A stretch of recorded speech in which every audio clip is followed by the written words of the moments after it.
All right. So May 26th, it's our May Team Boom Diamond Call. So today we have Jenelle Summers. I'm sure some of you guys have heard of her. Probably all of you have heard of her at some point. So I've been talking with Jenelle for a while, talking about getting her on a team call. She's someone that I've always looked up to in the business, her approach to it. When we were talking back and forth, one thing that really stood out that I knew, I was like, all right, this is definitely Jenelle, someone I definitely want to speak to the leaders on the team. She said something here. She said that I always felt that my constant pursuit of building and developing leaders is what built my team volume and my team, and never really had any other strategy than that. So she's someone that always focused on developing leaders, developing humans, developing people, and then eventually developing a few really great leaders. And I think Beachbody does a great job with Success Club and Elite and, all the promotions they do. But sometimes, we can get really caught up in rank and recognition and the points and stuff and lose sight of that bigger picture goal of developing leaders. And I love that Jenelle has always kind of had that as like kind of the cornerstone of her businesses, to just develop leaders. And that's what's led to this unbelievable business that she's built. And I'm going to read off, some of her accolades here, which are very impressive. So I love that she said, first and foremost, and she'll get into a little bit of kind of sharing her story, but she said, first and foremost, she's a mother and a wife. Her background is like some of you guys in corporate, like myself. She was HR management, but she also always taught fitness classes on the side since high school. And then, okay, so you guys have heard of Superstar Diamond. So 15-star diamonds, they call that a Superstar Diamond. And she has achieved the rank of 15-star Superstar Diamond in 3 business centers, which is unbelievable. She is a 3-time top 10 coach. She has hit Elite 9 times. She's a Success Club legend. So she's hit Success Club for many, many months. She also received a leadership award from Carl Deichler at Summit, which is an amazing award they give out just to one coach a year. And she's also in the Legacy and Million Club. So it used to be called the Million Club. Now it's called the Legacy Club, same thing. But I also wanted to just read that little income disclaimer. So you guys know this. We have to put this on everything. Anytime we share any type of income stuff. So Team Beachbody does not guarantee any level of success or income from the Team Beachbody coach opportunity. Each coach's income depends on his or her own efforts, diligence, and skill. And this last sentence, I think some people tend to leave this last sentence off the disclaimer. You're supposed to keep it on. It says, see our statement of independent coach earnings for the most recent information on the actual incomes of all coaches.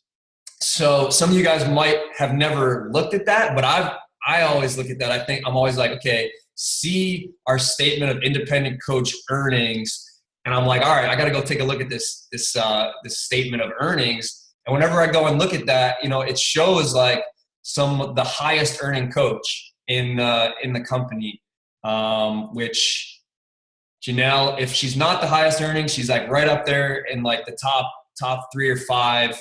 And if you look at that statement of earnings, the top earning coach last year earned over $3 million in income. So hence the disclaimer. We got to talk about that, but it gives you an idea of the potential of this business if you approach it the right way. And if you approach it with developing leaders, the way that Jenelle has. So really excited to have Jenelle on here to share a little bit about her story and a little bit about how she goes about just kind of sharing on social media, and then how she kind of starts to lead her team and eventually, develop so many leaders that she has. So Jenelle, I'm going to let you unmute yourself here and run with this thing. Okay, awesome. Can you guys hear me? Yes. Yes. Okay, sweet. Thank you so much for having me on this call. I know you guys already get amazing training from Patrick, so I feel really honored that he asked me to speak to not only his team, but to his leaders. And this is my favorite group to speak to. When I came into this business, well, actually, let me start before I came into the business. When I actually heard about the business, it was through my sister. And she was like, I've met some of these other coaches and they're doing amazing things. Like some of them have been able to quit their full-time jobs, blah, blah, blah. And at the time I was working my full-time job. So I was working like 40, 50 hours a week with that. And then in addition to that, I was also on the side teaching fitness classes almost every single day at either 6 a.m. in the morning or in the evenings.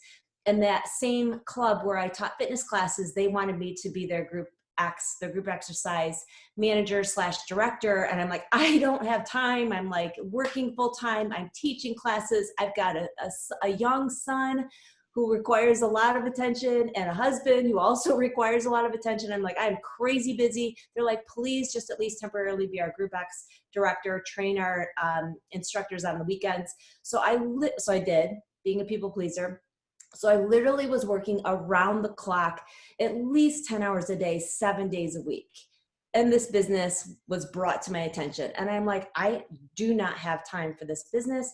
I'm also a shy person. I'm also an introvert. I don't have any social media. I am not one of those people that is like a social butterfly. You know, I'm not going to be the mom that's like walking around everyone at the soccer game and like making conversation. That's just not me. That's just not who I am. I had friends who had been in network marketing businesses. I had been to home parties. I'm like super supportive of my friends, but I'm like, I could never do that. I don't want to be that person. I don't want to sell. So all these things came to mind when I heard about this business, and I was like, I am the worst prospect ever for this business. Also, obviously, I was already familiar with Beachbody at the time, but since I was teaching fitness classes, I was like, well, I can't push play on a workout every day. I'm already teaching fitness classes and preparing and creating my choreography. I can't do that either. I've never had a transformation story with Beachbody because I started on my fitness journey years ago, and that's a whole other story.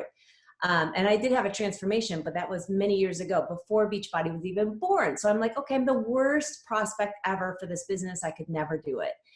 So I'm telling you guys that because some of the people that you'll talk to will have all those same thoughts. They'll be like, whoa, Linda, or whoa, Sarah, like you don't know who you're talking to. I'm the worst prospect ever.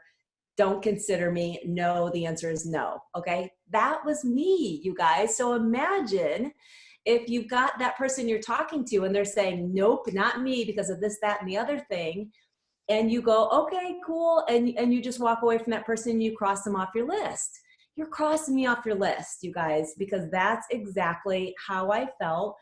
But there was just that little bit of interest because the seed had been planted, you guys. And that's what you have to do constantly is be planting seeds. And so I'm just so grateful that that seed was planted in me because that seed did grow.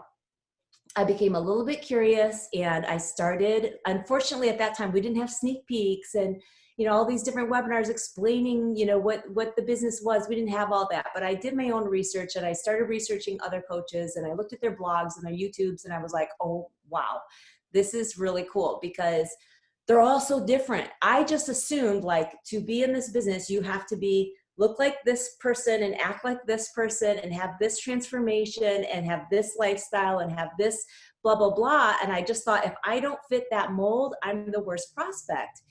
And the people you're talking to think the same thing. They're looking at you or they're looking at maybe several other Beachbody coaches that they follow and they're thinking, yeah, but I don't fit that mold.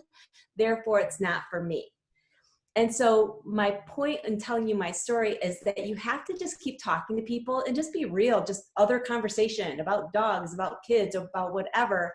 And some of those barriers over time can be broken down. You're peeling back the onion. What does this person really want in their life? Because at the end of the day, you can have a million reasons why you think you're not a good prospect. Like I thought I was not a good fit, but only one good reason to make this work. And for me, that was my son. And that's all I needed. I wanted to be a stay-at-home mom. I wanted a life where I wasn't running around like a chicken with my head cut off. I wanted that life that I saw these other moms like, oh, I'm just gonna, it's 9 a.m. and I'm gonna, walk my kid in the stroller, and I'm gonna walk the dog, or it's, noon and I'm gonna go to Target. Like, I wanted that life where I had the freedom to put my priorities as my priorities. I didn't have that at all in my life. And so I just needed one reason to say yes to this business. And so that was enough for me to look into this further. And once I realized that these other successful coaches were all different personality types, some shy, some outgoing, all different backgrounds, some fit, some definitely still on their journey, I realized, okay, I can do this because this business is about introducing people to the fitness and health lifestyle, which I'm always going to be about that. Always. There's never going to come a time where that's not going to be a part of my life, that I want to be fit and healthy myself, and I want other people to be fit and healthy. That's just a no-brainer. And that's at the guts of this business. So I was like, okay, number one, I can do that. Number two, I could see from these other successful coaches that they were just being themselves. And the thing that was drawing me into them as I was watching, like I'd go to their blogs or their YouTubes, the thing that was drawing me into them was that they were just honest. And that made me trust them. That made me realize, okay, this isn't a scam. This isn't them just trying to make a sale. I remember watching, I don't know if you guys know Tracy Morrow from P90X, but I remember watching a video with her, and she was going through her fridge. And I was like, wow, that takes guts. Like, I don't know if I could like show my fridge. She was showing her fridge, and you could tell she wasn't doing it to like show off. She was doing it to help other people. The woman on the other side of the computer screen going, I don't know what to buy for groceries. And she was being so honest. And she was saying, Beachbody sells this, but I actually don't like that product as much as this one. However, Beachbody's product of this is awesome. Like, she was just being completely honest about everything and open. You could tell there was no acting in it whatsoever. So I was like, wow, okay, so this business is something where fitness and health is at the heart of it. It's about being yourself and being real and just building trust and really looking at everything that you put out onto social media as, how can I help other people? What are people struggling with right now? What are people telling me that they're struggling with? How can I give them some solutions? How can I give them some suggestions? How can I show them what I'm doing to help in those situations? I was like, I can do that. Like, I'm always nervous about how will people judge me? But when I turn that around and go, okay, how can I help? Then all the nerves and fear of judgment go away. It's no longer about my ego. It's about, how can I help? How can I get over my damn self and just help these people that need help, right? So anyway, I looked into it, like I said, and finally I was just like, okay, I need to do this. And when I do something, I go all in. I know a lot of you do too, or you would not be here today. And I told my husband, I'm like, okay, we've got to treat this as if we invested a couple $100,000, not like we signed up for $40. Like, we invested a couple $100,000, because there was a time for Matt and I, we've been married many years, where we actually looked into opening up our own gym. We crunched the numbers, we researched different buildings, all kinds of things, because we were like, we would love to be able to leave our corporate jobs and open up a gym. But once we crunched the numbers, we're like, okay, we'd have to live there, sleep there, invest hundreds of thousands of dollars, quit our jobs to run the business. And we couldn't afford to do that. So it was a no-go. But when this came along, we were like, okay, wow, this is a business where you can build it on top of your full-time job. And over time, possibly be making a six-figure income. We didn't know if that would take 5 years or 10 years. We didn't know. We didn't care. We just saw that it was possible, and that's all we needed. And so we really did treat it like a $200,000 business. We started doing all the things you're supposed to do. So here's where I get to the part where, leadership comes in. So I started working my business and doing it at 6 a.m., 5 a.m. Sometimes my work hours were from midnight until 2 a.m. and I would wake up at 5 a.m. to teach a class.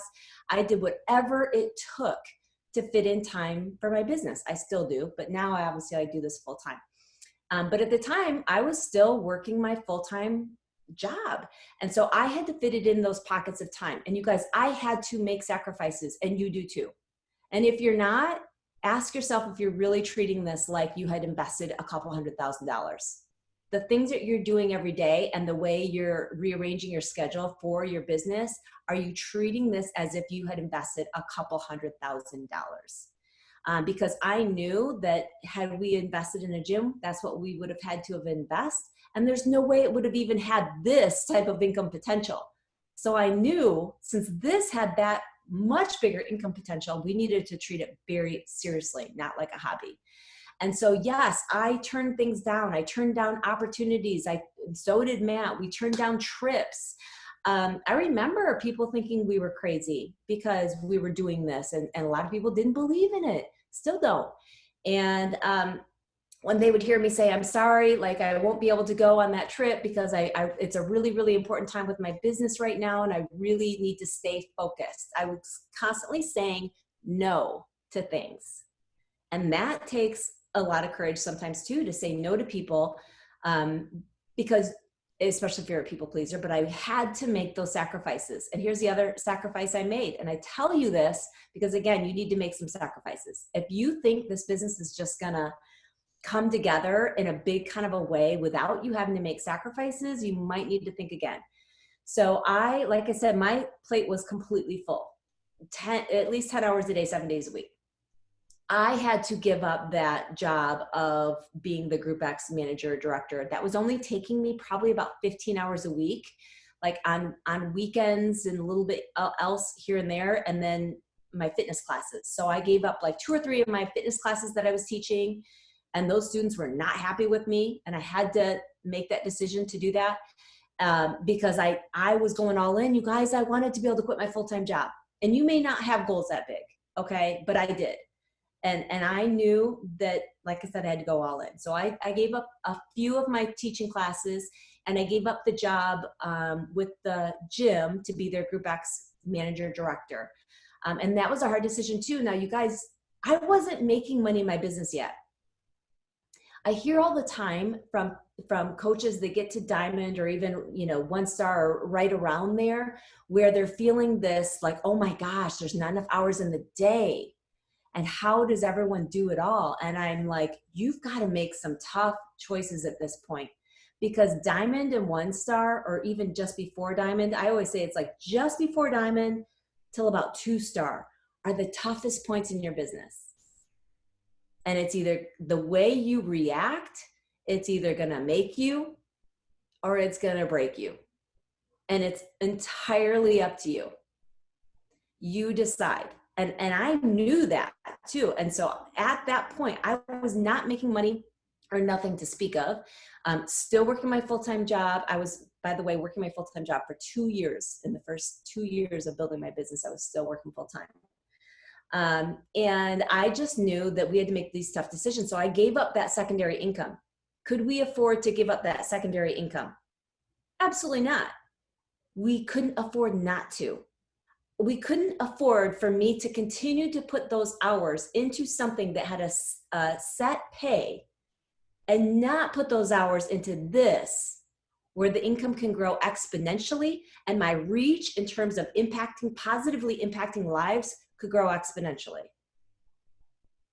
So I had to make that decision, and that was not an easy decision. I also made a decision at that time, Matt and I together, to hire some help.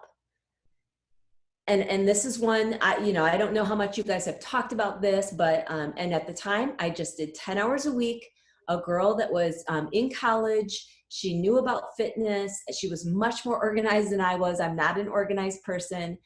She just had the skills that I needed. 10 hours a week. I don't remember what I paid her at the time, but it wasn't much. And that was just enough to let me breathe.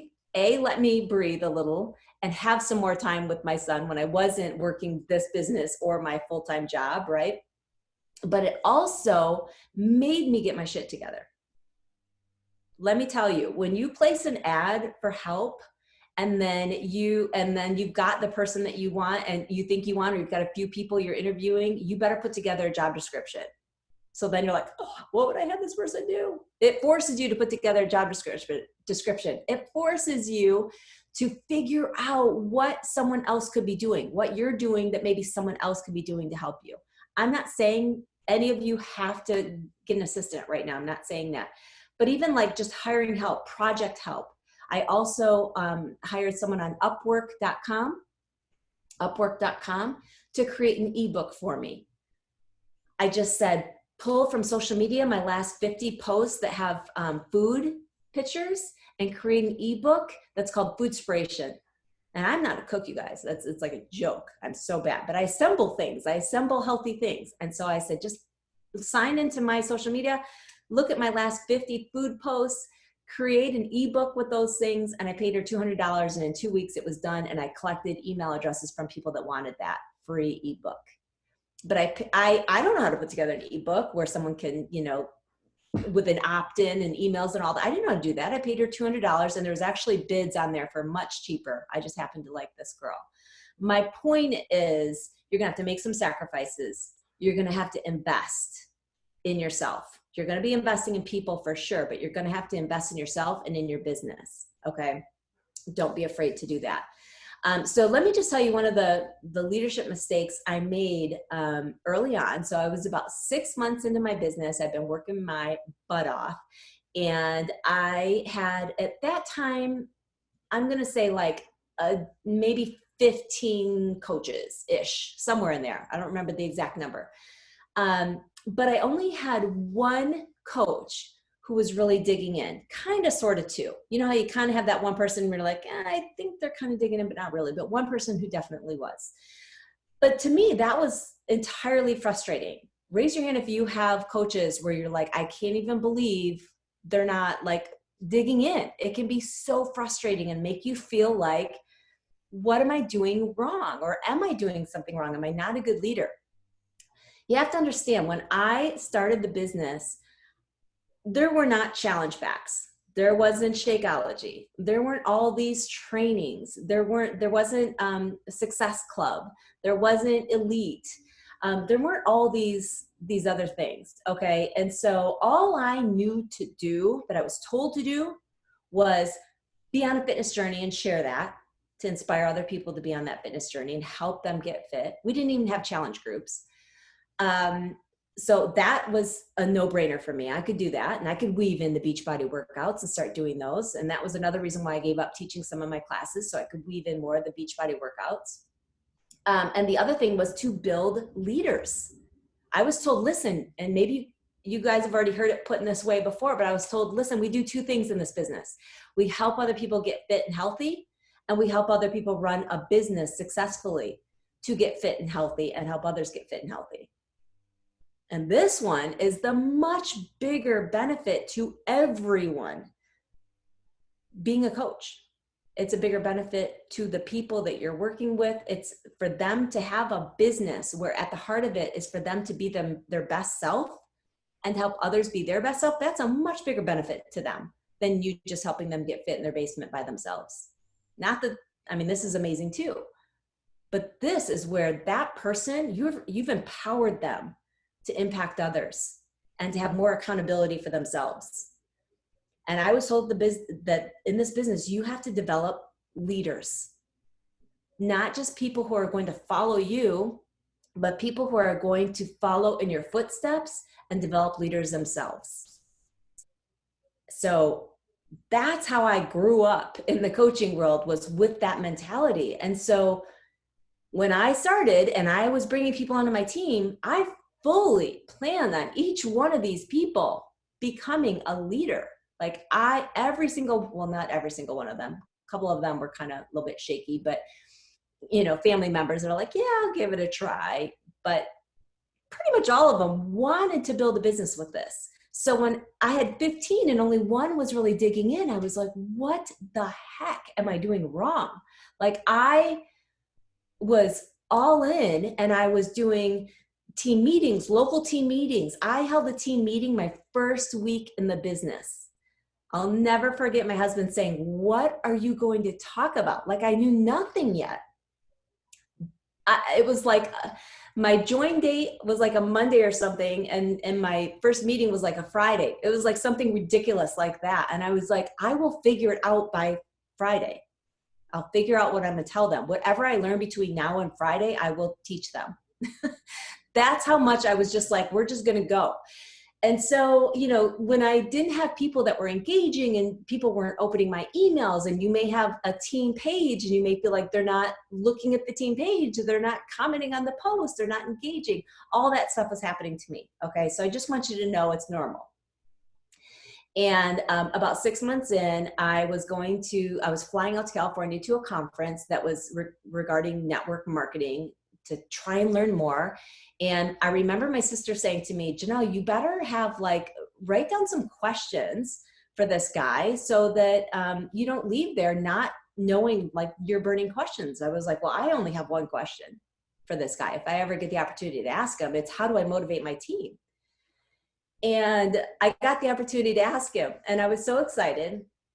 And he looked at me and he said, stop trying to motivate your team. And I was like, what? Like, I always thought of myself as a motivator, like as a fitness instructor. I'm like, I feel like I can motivate people. But what I didn't realize was people came to class because they had that motivation to be there. And I was equipping them, and I was running with the willing. And that's what I needed to do in this business. That some of these people on my team that weren't showing up, they didn't have that fire in their belly. And I was assuming they did, and they really didn't. And what he told me was, you have to just equip everyone. Your job, your role is not to make them successful, because you can't. And you guys know this with fitness. You cannot make someone successful in their fitness, no matter how hard you try. They have to want it themselves. But what we do is we equip them, right? We equip them and we support them. We give them the tools.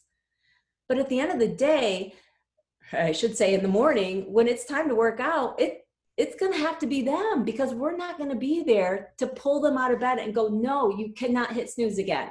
You have to get out of bed. We can't be there to do that, just like we can't be there to do that in this business. And I was trying to do that. I was trying to drag people out of bed. I was trying to drag people to my trainings. I was trying to drag people into everything. And that doesn't work. So what he told me freed me. And it made me become a better leader. He said, equip everyone, like never give up on people, include them, make sure they have the tools, make sure they have the resources, but stop trying to drag them and motivate them. And that for me was absolutely huge. He said, now you just need to go out there and keep building your team. He said, because it's only a small percentage of people that are going to get it. There's only a small percentage of people that they've got the fire in their belly. It's the right time in their life. Your messaging has hit them at the right time and place.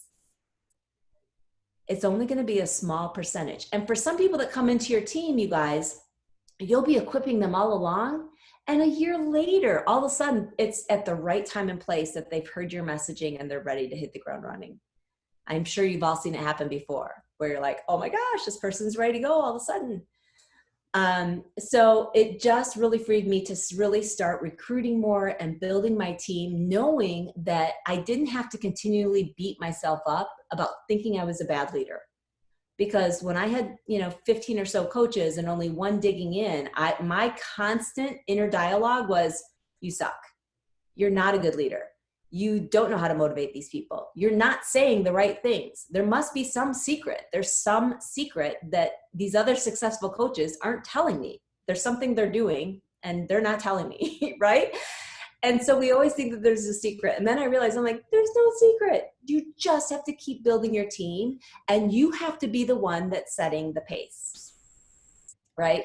So, so working with the willing. So I want to go to a few things that, John C. Maxwell, hopefully you guys are familiar with some of his books, or maybe you listen to him on audio, but his podcasts. But he talks about three things that it's actually the 5 levels of leadership he talks about, but I don't really want to go into that. I just want to pull from it a few things.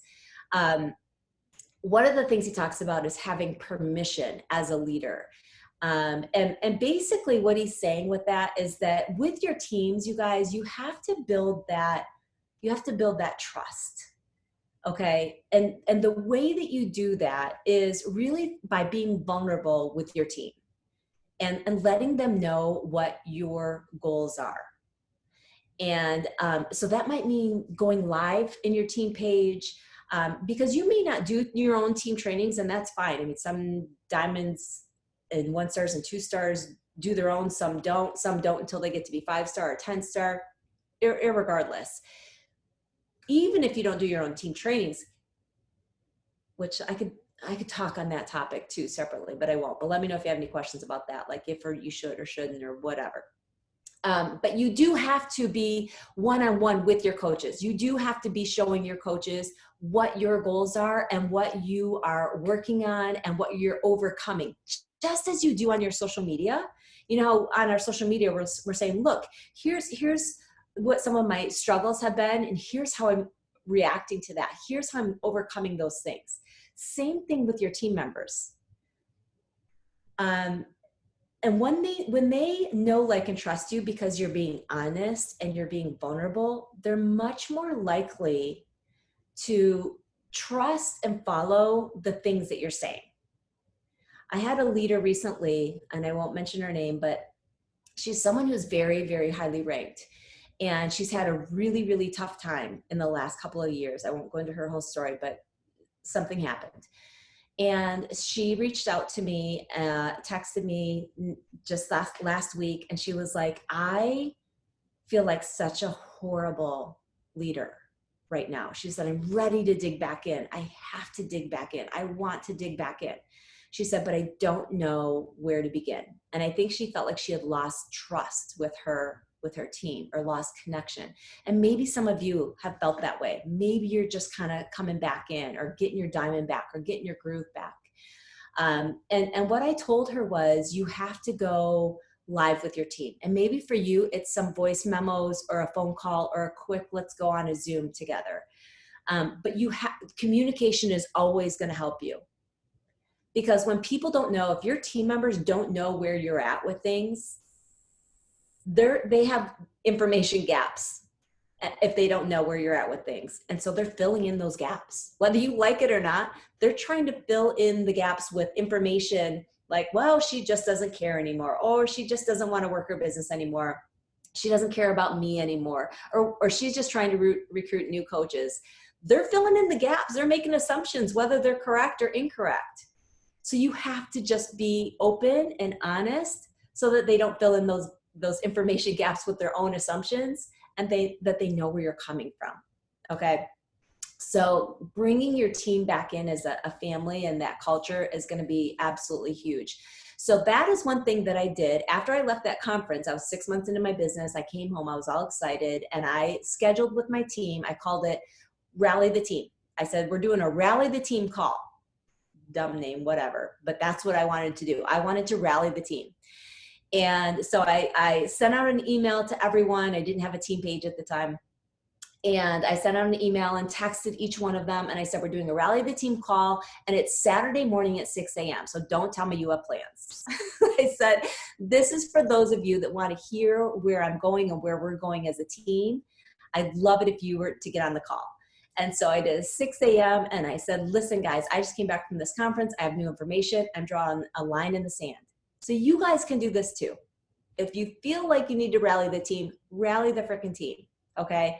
And so on this call, I said, listen, here's what I've learned, that it's only a small percentage. I'm not going to drag any one of you. And I apologize if you ever have felt pressured or dragged, because I'm not going there anymore. I am moving in this business forward like a freight train. I would love it if you come with me. I am so excited and so excited about the fun we're going to have. If you don't come with me, I still love you as a friend, family, whatever. I still love you. But for those who want to run with me, we are running. And I need to know after this call who's in. Because I'm planning, at the time I planned a fast track team. I said, because on Monday we are starting a fast track team. I need to know who's on the fast track team. Because if no one wants to be on it, no worries, because I'm recruiting some new people who will be on it. But I want to give you guys first dibs. I want you guys on this fast track team if you want to be on it. And it was just a team where every, once a week we got on a call and we just talked about how many people we had introduced to the business opportunity, how many people we had followed up with, and how many people we had just helped. It was just a quick report in from every single person. And then we talked about struggles. That was our fast track team. And now it's interesting to look back because at the time, none of us were making any kind of an income. I want to say, I think I can say all of those fast track team members have now earned at least $1 million in the business, which is pretty freaking cool.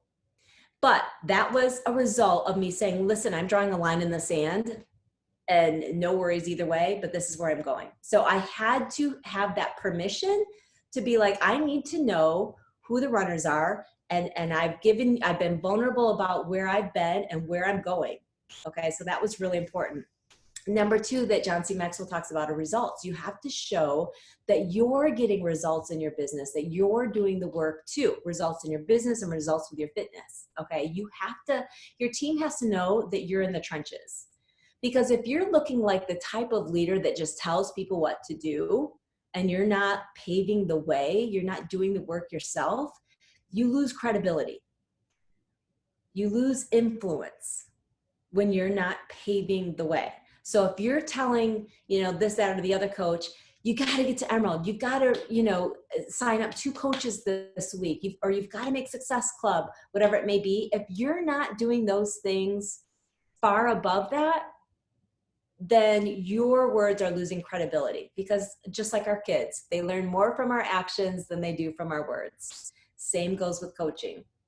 And so I had to realize that with me building a team, I had to be a little more public about what I was doing with recruiting, to my team, and what I was doing in my business and what was happening with my business. Like every beginning of every month, I have a post on my team page. It says report below all your accomplishments from the previous month and all of your goals for this month. I do that on the first day of every month. And I needed to be more public about what I had accomplished so that they could see, yeah, I don't need to rank advance more. I don't need to make any more money. I don't need any of that. I am just completely fueled and fulfilled by helping others become successful in this business. And I can't do that if I don't show I'm in the trenches too. So I needed them to see that. There was something else I was going to say on that, and I just can't remember, but I'm hoping it comes back to me. You showing your results, you setting the leader of the pack. I forget. Okay. The other thing is empowering them, trusting in them.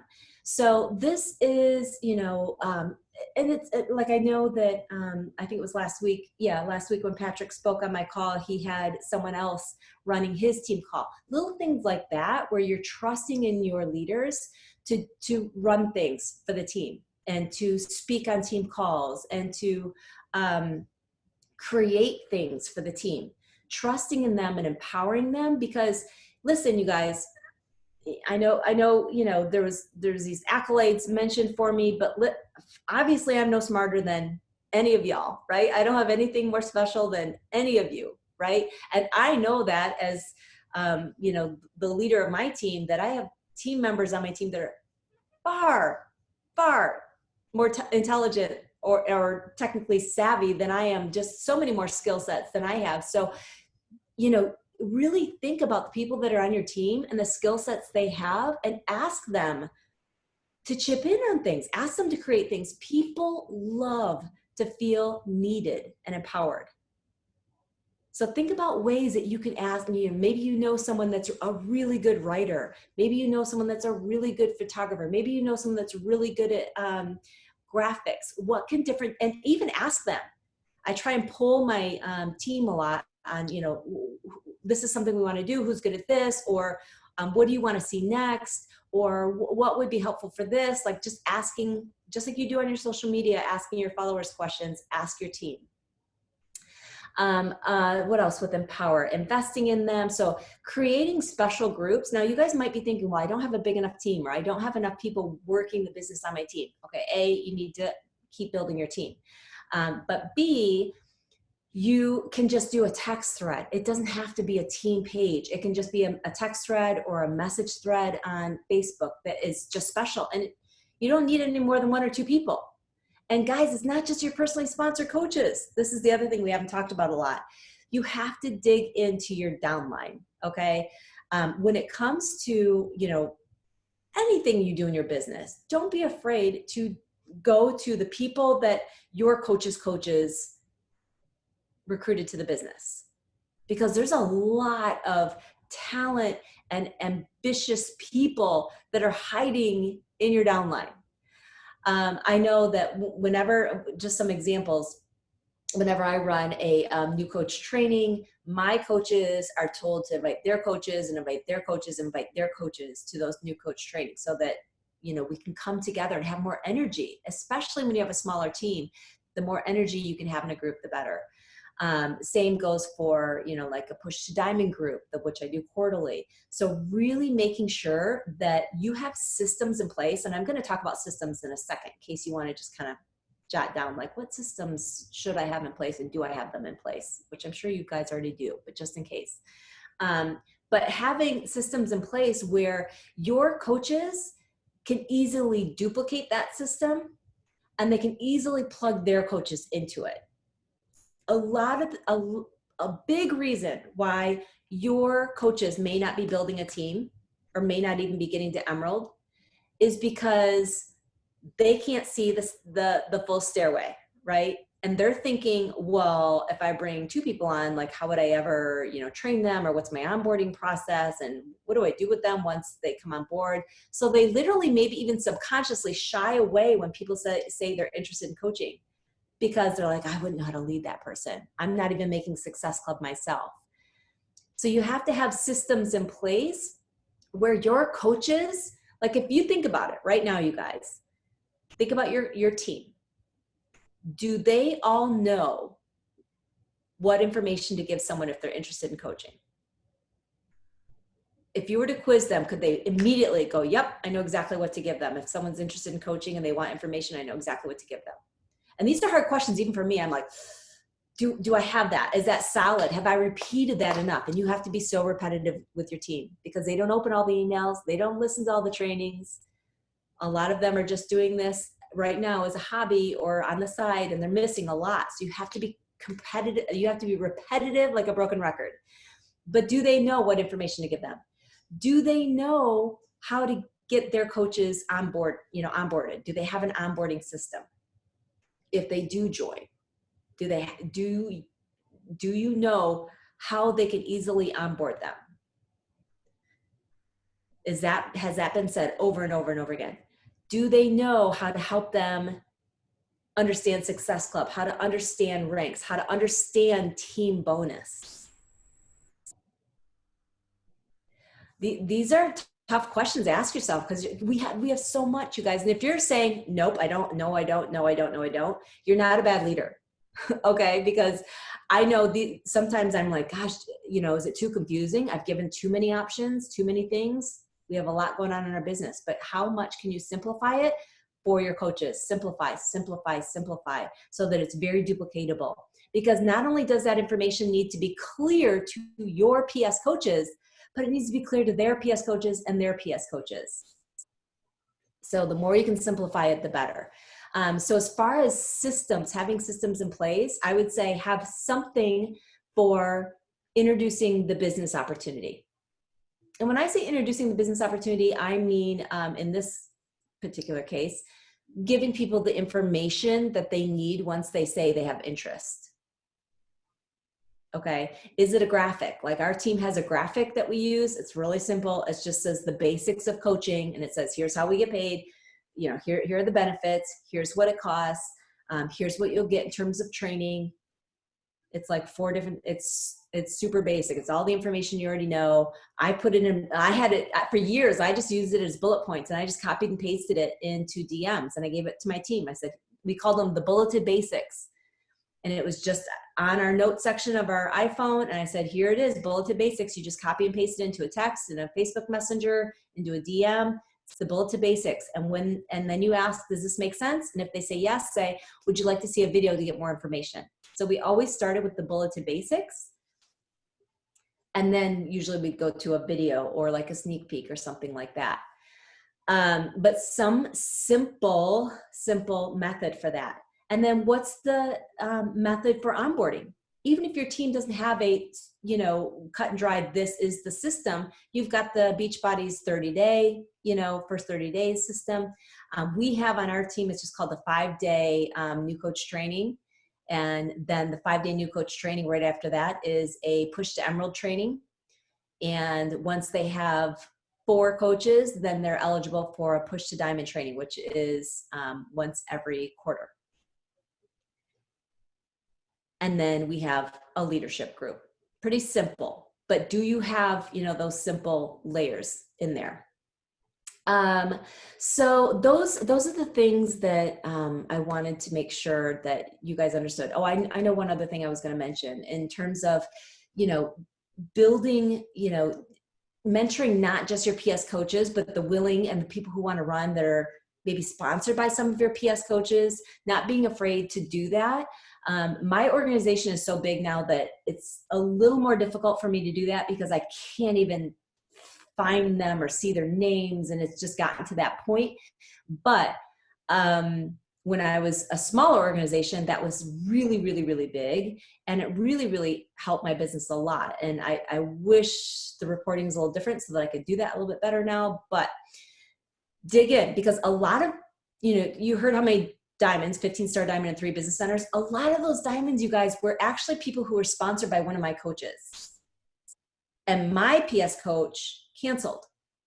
And so that rock star underneath one of my coaches became a diamond and was sponsored by me. So a lot of my rock star leaders, I actually never brought into the business.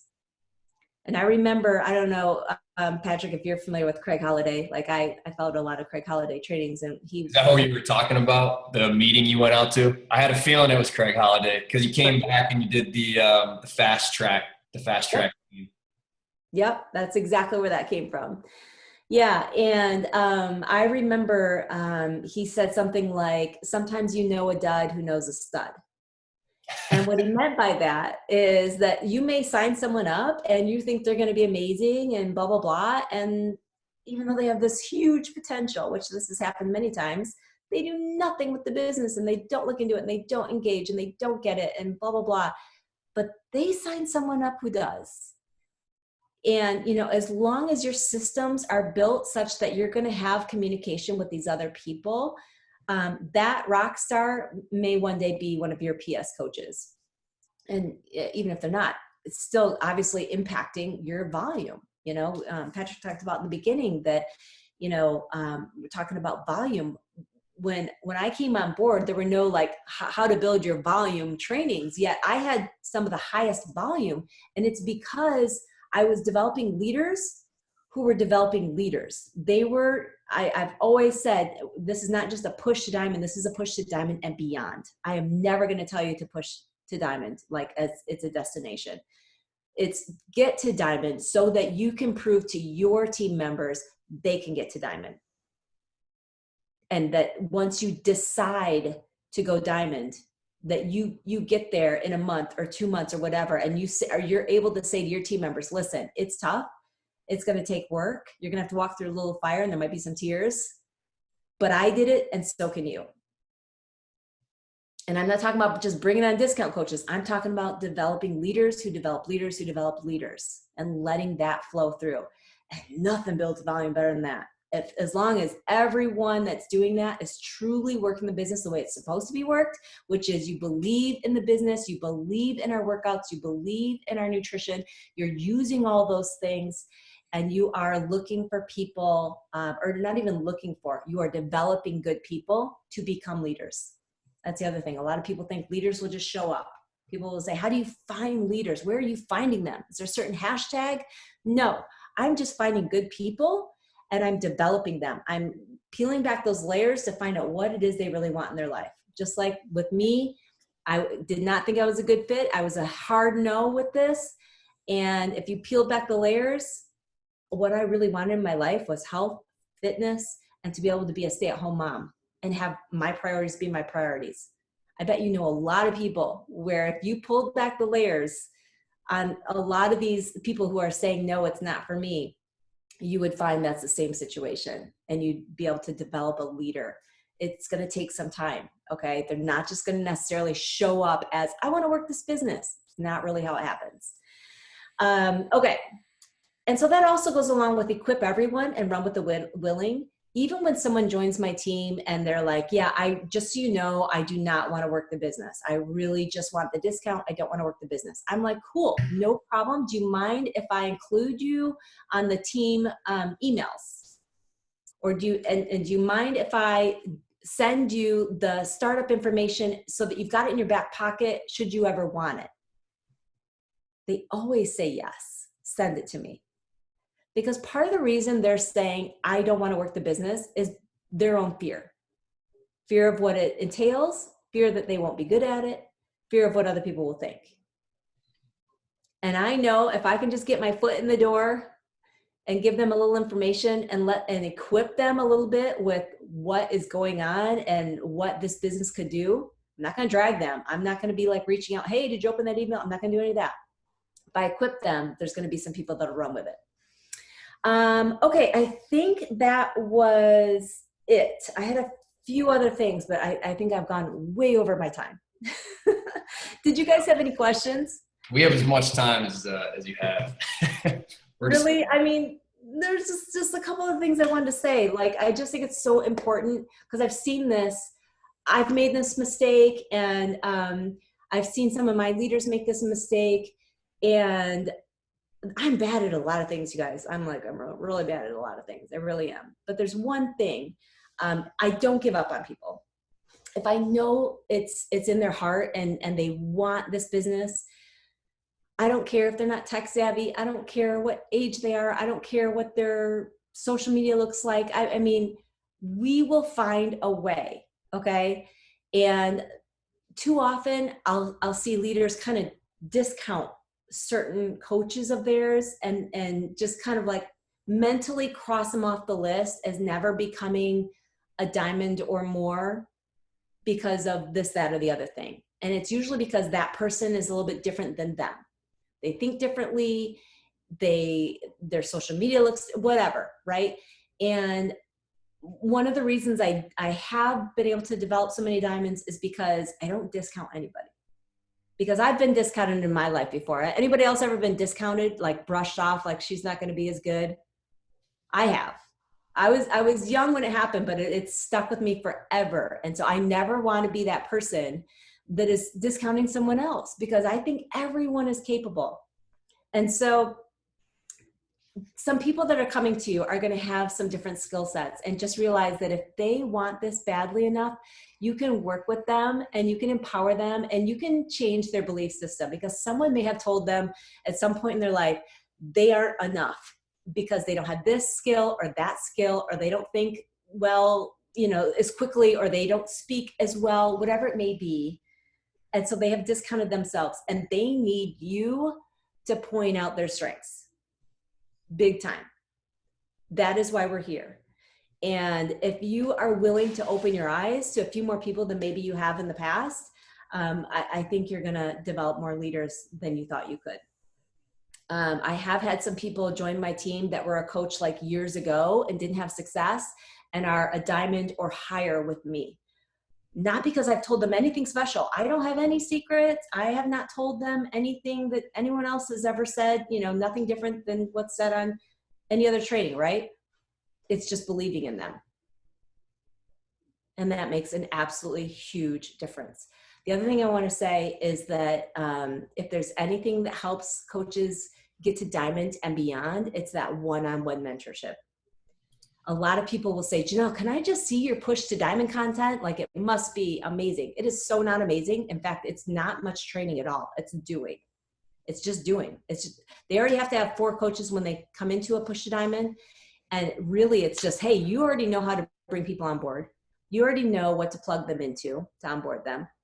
Now it's just a matter of, we need to 10x everything. We need to build more, and we need to put the question out there more, and we need to work with more people. It's really just doing. But really what gets them to diamond is not that push to diamond group. it's the texting back and forth. It's look, me texting them or Facebook, whatever you use. Listen, you are literally 5 coaches away from being diamond. We can make this happen by Thursday. Do you want to make it happen by Thursday? Of course I ask them, because I'm not going to push them to make it happen if they don't want to make it happen. And I know this is possible. My mom was one of the first people where I was like, Mom, you could be diamond by next week. Do you realize that? And guys, my mom, well, now she's in her 70s, but at the time she was in her 60s. And she was like, me? And you got to know people's personalities. My mom loves recognition. My mom is all about recognition. And I'm like, yes, you can be diamond. Let's do this. Let's make a list of everyone you know, everyone. So I helped her make that list. And you guys, she was diamond by the next week. She was so flippin' excited. That meant everything to her. But also knowing people's personalities. Some people are going to be really excited about recognition. Some people not. Some people are really excited about a free like incentive, a t-shirt or whatever, even though, you know, they have plenty of money to buy as many t-shirts as they want. They're super excited about that free t-shirt. You never know what's going to incentivize people. It's going to be different for all of your team members. They're all different Enneagram numbers on the Enneagram. So throwing out lots of different things, lots of different challenges, packaging systems in different ways that seem fun and exciting. You never know what people it's going to pull out of the woodwork. Yeah, for my mom, it was, I think, the freedom, the income. So I went to her with the income opportunity. I was like, all right, we're going to do this. She was like the first coach I signed up to. That is awesome. I love that. My mom is hilarious about the business. Oh my gosh. That's constant humor. Do you have time for a couple questions? I'd love that. Yeah. Cool. And you guys can just throw it in the chat or unmute yourself if you want. But I was going to ask you about working with your non-PS coaches. How do you kind of like, maybe when you were a new diamond or like a star diamond, how did you kind of like keep an eye out for like your coaches that you wanted to give that one-on-one time to? Or maybe did you do like a 3-way call with like your coach and your coach's coach, so your coach could kind of see how you talked to their coach? Yeah, I'm not a phone person. I have to admit, being such an introvert, I'm not a phone person, but I did do some of those 3-way calls then. And really it was so different then because we didn't have groups at the time. So the ways that I could figure out who was working the business was really just through like, one of my leaders would tell me like, oh, my coach so-and-so wants to, really build it or whatever. And so then, I would, get on the phone or help them introduce a business to one of their prospects. So it was just so different then when my business was smaller. But I think it's important now just to be, if you can have some of those systems in place that I talked about, like a new coach training or a message thread or a text thread or whatever it may be, where you are allowing your non-PS coaches to be a part of that as long as they meet certain criteria. Like, so when I'm putting out a group or something new that I'm doing, my leaders know, like, look, your coaches and their coaches are invited to this as long as, and there's always a certain set of criteria set on it. Like they have to be active by Sunday night, or they have to, maybe they have to make Success Club, or they have to have at least 4 coaches on their team. I'm doing one right now where it's a special group, and it's downline wide, but they have to have at least 4 coaches and 1 emerald already developed.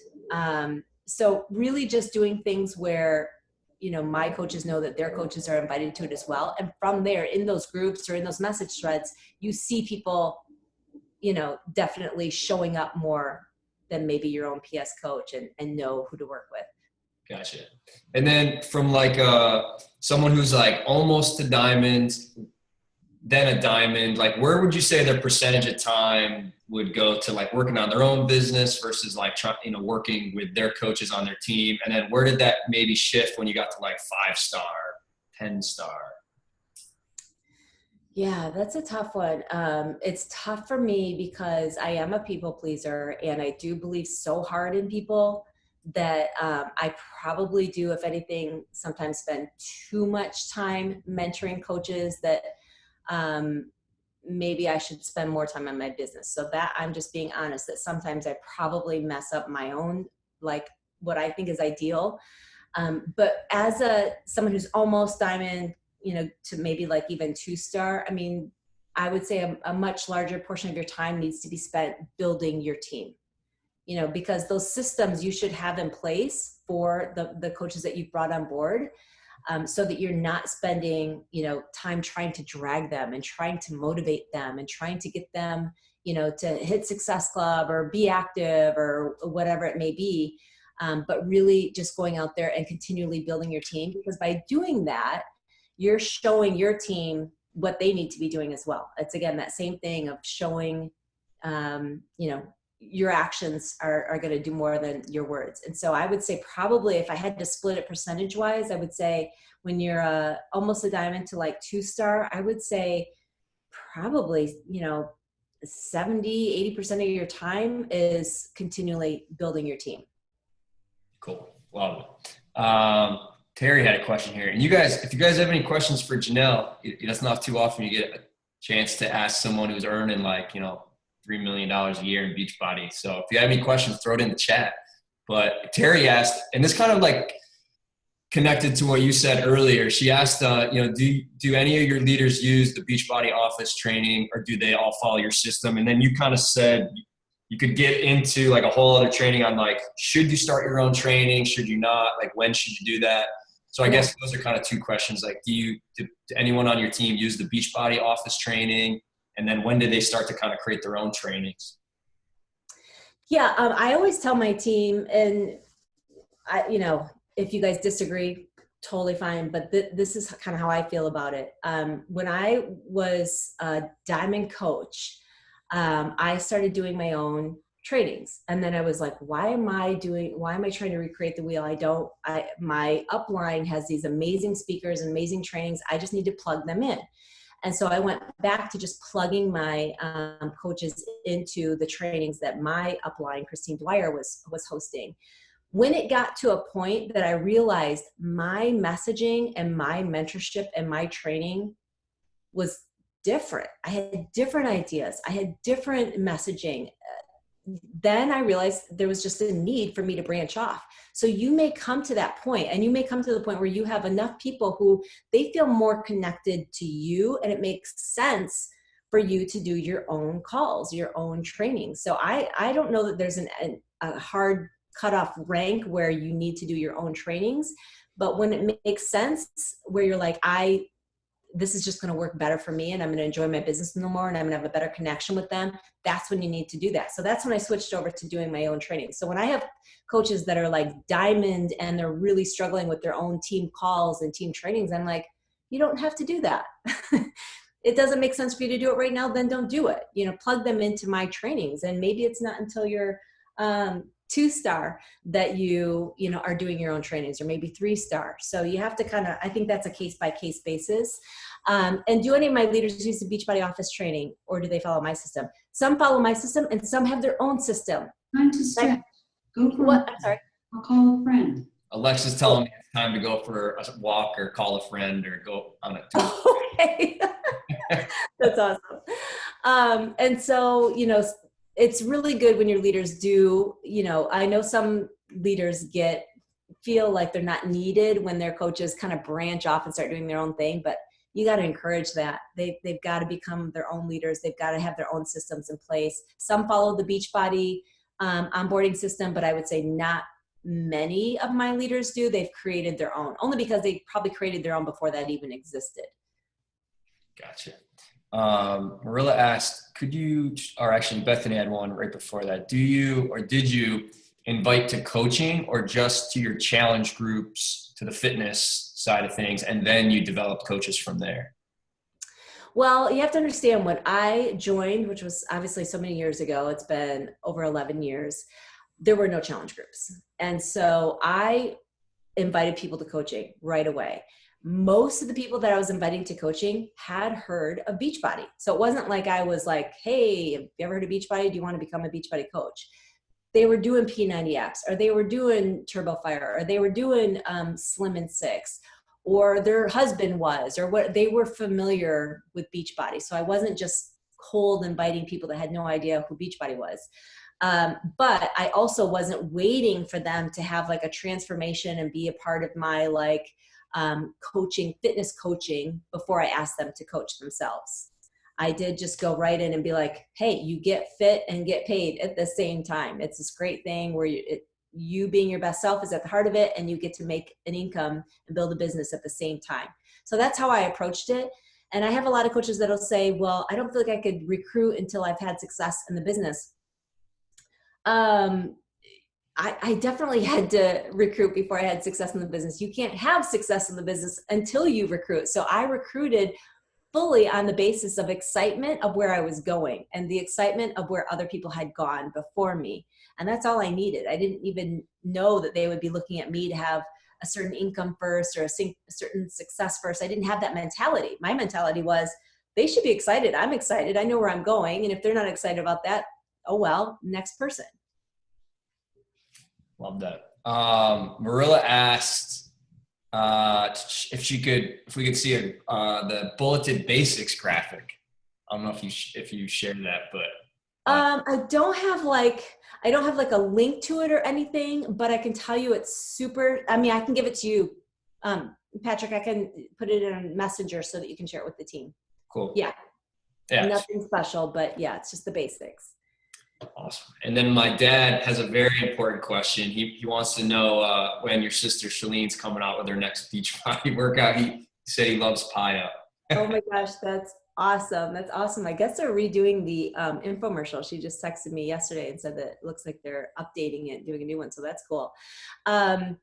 Yeah, I don't think she is planning to do any more Beachbody workouts, unfortunately. I hate to say it. I mean, I can't answer for her, but I don't think that's in the works. Yeah. That's obviously up to Beachbody to, ask her to do that. I think her contract is up in terms of, because each super trainer has a contract to produce a certain number of workouts. So. Gotcha. Yeah, I was kind of hoping for Pio too down the road eventually. Or maybe they sometimes add like the live Pio classes to Beachbody On Demand with like some of the other trainers. I noticed that.